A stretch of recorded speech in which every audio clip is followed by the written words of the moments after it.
एक व्यक्ति गर्मी के महीने में एक राहगीर जा रहा था। जेठ का महीना था, भयंकर गर्मी पड़ रही थी, धूल गरम गरम होकर के उड़ रही थी, पैरों में भी लग रही थी। वो पैदल जा रहा था। जाते जाते जंगल में पहुंचा तो उसको एक घना बड़ा झाड़ दिखाई दिया, वृक्ष दिखाई दिया। उसने सोचा जा करके इस वृक्ष की छाया में थोड़ा बैठ लूं, विश्राम कर लूं, कितनी गर्मी है, थोड़ा राहत मिलेगी। वो वृक्ष के नीचे गया और बैठ गया। जब उसका पसीना सूख गया और वृक्ष के नीचे ठंडी हवा लगी तो देखो वो सोचने लग गया, आहा कितनी सुंदर ठंडी ठंडी हवा चल रही है। देखो पसीना सूख गया, लेकिन देखो पसीना सूखने के बाद उसे प्यास लगा। उसने सोचा कहीं ठंडा ठंडा पानी मिल जाता, जम करके पानी पीता, अपनी प्यास बुझा लेता। कितनी दूर से चल के आया हूं, कितनी प्यास लगी। वो जिस वृक्ष के नीचे बैठा था, संयोग से वो कल्प वृक्ष था। सोने की सुराही में ठंडा ठंडा पानी आ गया, कोल कोल गिलास में से पानी निकाला और खूब आराम से जल का पान किया। आहा तृप्ति मिल गई, कितना ठंडा जल है और कितना मीठा जल है।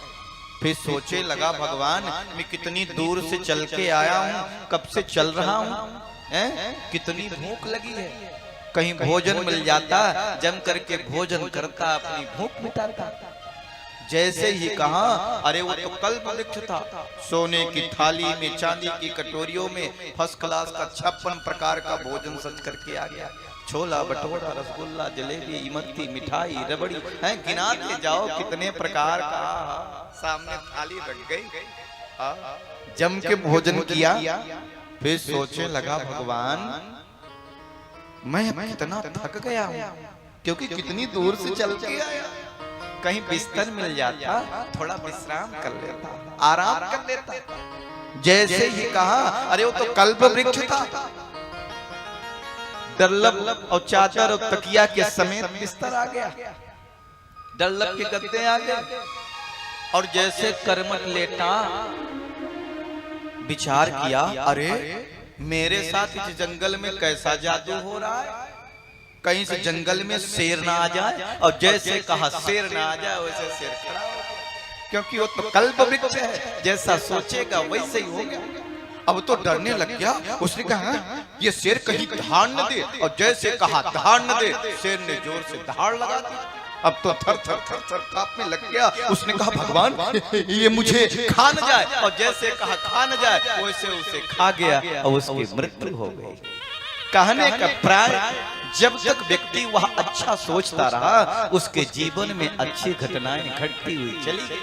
लेकिन जब वह बुरा सोचने लग गया तो उसके जीवन में बुरी घटनाएं घटती चली जाती। ये मानव भी जब अच्छा सोचता है तो अच्छा बनता जाता है। ये हमारा जीवन कल्प वृक्ष की तरह है, ये हमारा जीवन पारस की तरह है, ये हमारा जीवन हीरे की तरह है, ये हमारा जीवन चंदन की तरह है। लेकिन इसे यूं ही बर्बाद करते चले जा रहे हैं। एक लकड़हारा लकड़ी काटता, जंगल में से कोयला बनाता, फिर कोयले को ले जाता बाजार में बेचता, उधर पोषण करता। एक दिन उसके यहाँ राजा पधारे। राजा ने पूछा तुम क्या करते हो? उसने कहा महाराज मैं लकड़ियां काटता हूँ, कोयला बनाता हूँ, बाजार में बेचता हूँ। महाराज को उस पर दया आ गई और चंदन का बगीचा प्रदान कर दिया। लेकिन वो चंदन के बारे में जानते ही नहीं था। तो देखो चंदन की लकड़ियों को काटता, फिर कोयला बनाता और बाजार में बेचता। एक दिन लकड़ियां गीली रह गईं, कोयला नहीं बना पाया। सोचा बाजार में क्या ले जाऊं, कैसे बेचूं? अगर बाजार में ले गए तो क्या लेके जाऊं, कोयला तो है नहीं। और अगर कुछ लेके जाएंगे नहीं, बाजार में बिक्री करेंगे नहीं, तो मेरा उधर पोषण कैसे होगा? सो गीली लकड़ियां ही लेके बाजार गया। लोगों ने देखा, अरे तो ये कीमती लकड़ी है, तो चंदन है।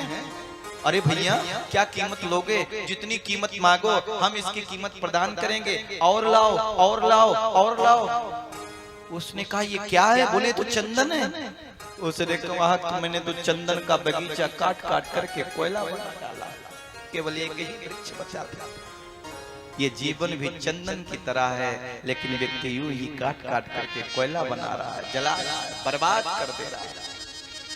ये जीवन को पहचाने, अपने आप को जाने। इंसान को इंसान सा होना नहीं आया, दूसरे के दर्द पर रोना नहीं आया। इंसान की इंसानियत से हो गई शादी, अफसोस है कि आज तक गोना नहीं आया। शुकदेव जी कहते हैं, राजन अगर व्यक्ति को जल्दी मरना हो तो भगवान की शरण में जाए, अपने आप को भगवान को समर्पित कर दे, शरणागति। अच्छा ये बताओ समर्पण होगा कैसे?